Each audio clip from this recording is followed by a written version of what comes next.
A paz do Senhor, tudo bem? Hoje nós vamos meditar em Lucas capítulo 24, o último capítulo desse livro extraordinário. Eu tenho certeza que o Senhor vai falar com você, porque não tem como não falar, porque esse capítulo nos mostra o divisor da história, da fé, o cumprimento aqui completo do que o Senhor veio para fazer. Olha só que interessante. Logo bem cedinho no domingo, ainda de madrugada, as mulheres vão até o sepulcro com a intenção de embalsamar o corpo de Cristo, levar as especiarias. Quando elas chegam lá, a pedra está removida. Elas tinham ido com o coração triste, com o coração de luto, e elas chegaram lá. A pedra estava removida e tinha 2 homens, a Bíblia vai dizer que tinha 2 homens com as vestes resplandecentes. E um deles disse para elas assim: por que procurais entre os mortos aquele que vive? Ele não está mais aqui, mas ele ressuscitou. Assim como ele havia dito que convia que ele padecesse, mas ao 3º dia ele ressuscitaria. E elas se prostam ali, ele diz: não temas. E elas se levantam e se alegram com aquela palavra e vão correndo contar para os discípulos. Os 11 estavam reunidos e elas chegam e começam a contar, tudo que tinha acontecido. E os discípulos acham que elas estão delirando por conta do sofrimento, por conta da angústia, E eles não acreditam. Só que Pedro, aqui em Lucas vai dizer que Pedro vai até lá e vê que não tinha mais o corpo, só tinha os lençóis. Aleluia, aleluia, não tinha mais o corpo e até hoje não tem esse corpo, não existe, porque ele vive, porque ele ressuscitou, aleluia, é muito forte isso. Em seguida nós vamos ver que Lucas fala sobre 2 discípulos que estavam no caminho de Emaús.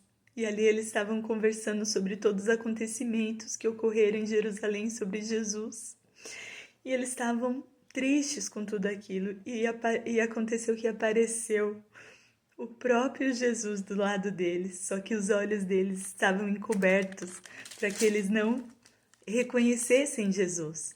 E aí Jesus pergunta para eles assim: por que vocês estão preocupados assim?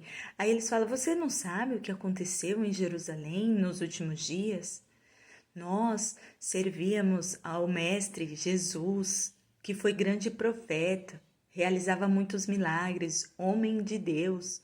Mas aqui vocês vão ver que eles não falam que ele era o Messias. Eles não reconhecem aqui, porque eles falam assim: nós esperávamos que ele fosse o Messias enviado de Deus. E eles começam a se lamentar. E aí Jesus fala: mas vocês não compreendem o que diz as escrituras dos antigos, de todos os profetas, que convia que o Filho do Homem padecesse? E Jesus vai explicando. E eles não abrem os olhos deles, Só que aí Jesus quer ir embora. E eles falam: não vai embora, fica conosco, está tarde, come conosco, vem passar essa noite conosco. E Jesus fica. Só que na mesa, quando Jesus vai partir o pão, eles reconhecem o Mestre.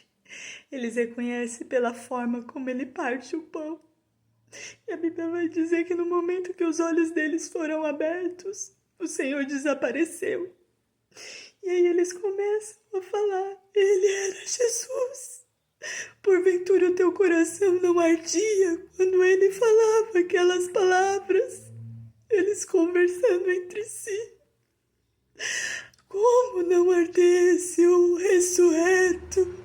Jesus estava ressurreto, diante deles tinha ressuscitado. Eles não tinham mais esperança. Eles não acreditavam que a palavra ia se cumprir. Por quê, irmãos? Por quê? Porque quem ia ressuscitar Jesus quando os outros foram ressuscitados? Lázaro, Talita, quando eles foram ressuscitados, foram por Jesus, mas agora Jesus tinha morrido. Então as esperanças deles tinham acabado. Como que Jesus ia ressuscitar ele mesmo? Eles pensavam, mas não sabiam do plano perfeito de Deus sobre nós, que era a ressurreição do nosso Mestre. Glória a Deus, glória a Deus, ele venceu a morte não deteve, porque nele não havia pecado, aleluia, aleluia. Ah, Jesus, Deus maravilhoso. Aí nós vamos ver que eles, reconhecendo isso, eles voltam no caminho de Emaús e correm para Jerusalém para contar para os demais, né? E falam tudo o que tinha acontecido. Quando eles estavam falando, e, os que estavam ouvindo, os discípulos que estavam ouvindo, não estavam acreditando, Jesus aparece novamente. E aí, aqui vai dizer assim, que Jesus, ele abre o entendimento deles e fala: não convivo até quando vocês não vão entender que precisava que o Filho do Homem padecesse. Observai os salmos, todos os salmos que foram escritos, tudo que foi escrito pelos profetas, que o Filho do Homem convia que padecesse, mas ao terceiro dia ele ressuscitaria, né? Aí aqui vai dizer no 45, então abriu-lhes o entendimento para compreenderem as Escrituras.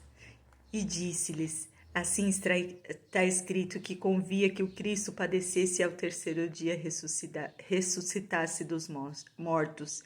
E em seu nome se pregasse o arrependimento e a remissão dos pecados em todas as nações, começando por Jerusalém. E dessas coisas vós sois testemunhas. Eis que envio sobre vós a promessa de meu Pai: ficai, porém na cidade de Jerusalém, até que do alto sejais revestidos de poder. Olha, o Senhor já faz a promessa da descida do Espírito Santo. Meu Deus, como nosso Deus é lindo, como Ele é maravilhoso. Ele tem um encontro com os discípulos e ali, finalmente, o entendimento deles se abre, se rompe para entender que o autor e consumador da nossa fé precisava pagar o preço pelas nossas vidas, mas que ele ressuscitaria. E essa é a certeza da nossa fé, que o nosso Deus não está morto, mas que ele vive dentro de nós, aleluia. E nós vamos ver que Jesus leva eles para a região ali de Betânia, próximo ali onde está o Monte das Oliveiras, enquanto Jesus estende a mão sobre eles e vai abençoando eles. Jesus vai sendo elevado aos céus. Você consegue imaginar essa cena do seu rei, aleluia, sendo levado aos céus e abençoando eles e dizendo para eles que estaria com eles todos os dias. Aí a Bíblia vai falar que os discípulos o adoraram, eles cantavam com júbilo, eles voltaram para Jerusalém com todo o ânimo. E a Bíblia vai falar que eles estavam no templo louvando e bendizendo o nome do Senhor todos os dias, porque aqueles que estavam tristes, em luto, eles conheceram o autor da vida, a primícia da ressurreição. Ele é o nosso Deus, esse é o seu Deus. Se você for, eu conversei ontem com um pastor muito querido e ele me disse assim, que lá no túmulo, lá em Jerusalém, em Israel, tem uma placa escrito: ele não está mais aqui. Aleluia! O Senhor não está no sepulcro. Mas Ele vive em nossas vidas, Ele vive dentro de nós. Que nós possamos crer nisso. O Senhor não está distante de nós. O Senhor mora dentro da nossa vida através do Espírito Santo. Ai, Ele é o nosso advogado fiel.